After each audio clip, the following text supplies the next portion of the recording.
پیدائش اس کا پہلا باب۔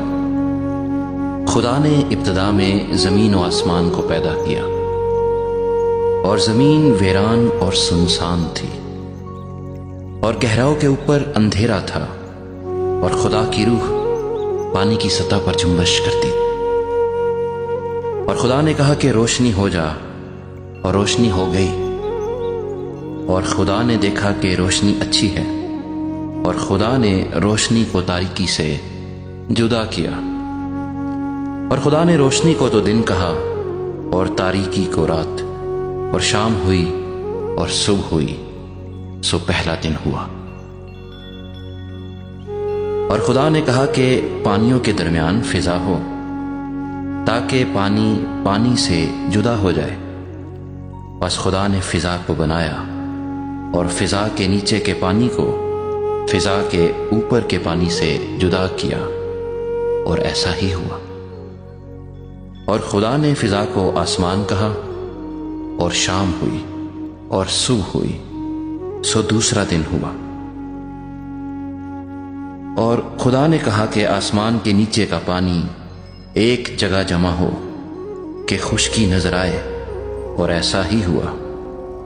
اور خدا نے خشکی کو زمین کہا، اور جو پانی جمع ہو گیا تھا اس کو سمندر۔ اور خدا نے دیکھا کہ اچھا ہے۔ اور خدا نے کہا کہ زمین گھاس اور بیجدار بوٹیوں کو اور پھلدار درختوں کو جو اپنی اپنی جنس کے موافق پھلیں، اور جو زمین پر اپنے آپ ہی میں بیج رکھیں، اگائے، اور ایسا ہی ہوا۔ تب زمین نے گھاس اور بوٹیوں کو جو اپنی اپنی جنس کے موافق بیج رکھیں، اور پھلدار درختوں کو جن کے بیج ان کی جنس کے موافق ان میں ہیں، اگایا۔ اور خدا نے دیکھا کہ اچھا ہے۔ اور شام ہوئی اور صبح ہوئی، سو تیسرا دن ہوا۔ اور خدا نے کہا کہ فلک پر نیر ہوں، کہ دن کو رات سے الگ کریں، اور وہ نشانوں اور زمانوں اور دنوں اور برسوں کے امتیاز کے لیے ہوں، اور وہ فلک پر نور کے لیے ہوں کہ زمین پر روشنی ڈالیں، اور ایسا ہی ہوا۔ سو خدا نے دو بڑے نیر بنائے، ایک نیر اکبر کہ دن پر حکم کرے، اور ایک نیر اصغر کہ رات پر حکم کرے۔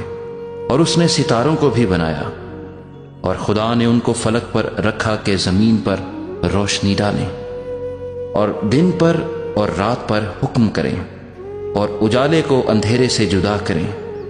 اور خدا نے دیکھا کہ اچھا ہے۔ اور شام ہوئی اور صبح ہوئی، سو چوتھا دن ہوا۔ اور خدا نے کہا کہ پانی جانداروں کو کثرت سے پیدا کرے، اور پرندے زمین کے اوپر فضا میں اڑیں۔ اور خدا نے بڑے بڑے دریائی جانوروں کو اور ہر قسم کے جاندار کو جو پانی سے بکثرت پیدا ہوئے تھے، ان کی جنس کے موافق، اور ہر قسم کے پرندوں کو ان کی جنس کے موافق پیدا کیا۔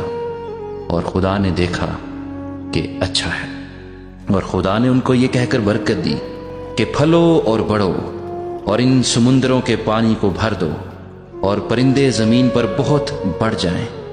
اور شام ہوئی اور صبح ہوئی، سو پانچواں دن ہوا۔ اور خدا نے کہا کہ زمین جانداروں کو ان کی جنس کے موافق، چوپائے اور رینگنے والے جاندار اور جنگلی جانور ان کی جنس کے موافق پیدا کرے، اور ایسا ہی ہوا۔ اور خدا نے جنگلی جانوروں اور چوپایوں کو ان کی جنس کے موافق، اور زمین کے رینگنے والے جانداروں کو ان کی جنس کے موافق بنایا۔ اور خدا نے دیکھا کہ اچھا ہے۔ خدا نے کہا کہ ہم انسان کو اپنی صورت پر اپنی شبیہ کی مانند بنائیں، اور وہ سمندر کی مچھلیوں اور آسمان کے پرندوں اور چوپایوں اور تمام زمین اور سب جانداروں پر جو زمین پر رینگتے ہیں اختیار رکھیں۔ اور خدا نے انسان کو اپنی صورت پر پیدا کیا، خدا کی صورت پر اس کو پیدا کیا، نر و ناری ان کو پیدا کیا۔ اور خدا نے ان کو برکت دی اور کہا کہ پھلو اور بڑھو اور زمین کو معمور و محکوم کرو، اور سمندر کی مچھلیوں اور ہوا کے پرندوں اور کل جانوروں پر جو زمین پر چلتے ہیں اختیار رکھو۔ اور خدا نے کہا کہ دیکھو، میں تمام روئے زمین کی کل بیجدار سبزی اور ہر درخت جس میں اس کا بیجدار پھل ہو تم کو دیتا ہوں، یہ تمہارے کھانے کو ہوں، اور زمین کے کل جانوروں کے لیے اور ہوا کے کل پرندوں کے لیے اور ان سب کے لیے جو زمین پر رینگنے والے ہیں جن میں زندگی کا دم ہے، کل ہری بوٹیاں کھانے کو دیتا ہوں۔ اور ایسا ہی ہوا۔ اور خدا نے سب پر جو اس نے بنایا تھا نظر کی اور دیکھا کہ بہت اچھا ہے، اور شام ہوئی اور صبح ہوئی، سو چھٹا دن ہوا۔